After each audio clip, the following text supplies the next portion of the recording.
hal ini kita hindari, insya Allah dakwah nafsi kita bisa aman aku. Jangan sampai ada 1% pun dari apa yang kita makan dari barang yang tidak halal. Pernah Bapak Ibu sekalian, Hasan masih SD sekitar umur 10 tahun. Dia itu ngambil kurma yang dikumpulkan di rumahnya Rasulullah. Hasan itu anak kecil ngambil satu dimakan.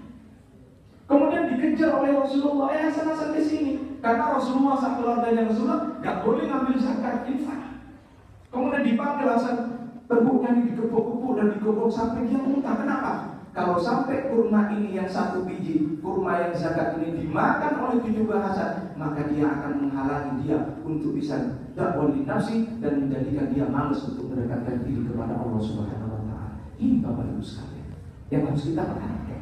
Kalau kita malas beribadah, malas mengajak diri kita ke masjid, malas mengajak diri kita untuk taklim, malas diri kita untuk mencari ilmu, introspeksi, jangan-jangan ada 1% yang kita makan sehingga kita malas untuk melakukan kebaikan. Ini namanya ada wali nafsi untuk diri kita. Ini yang paling dikhawatirkan Rasulullah. Makanya Bapak Ibu sekalian, kalau kita sudah mampu melakukan dakwah nafsi, baru kita akan menjadi makhluk-makhluk katanya Rasulullah. Apa? Kita akan mudah memahami dan kita dengan mudah menjadikan alam semesta sebagai petunjuk dalam kehidupan kita.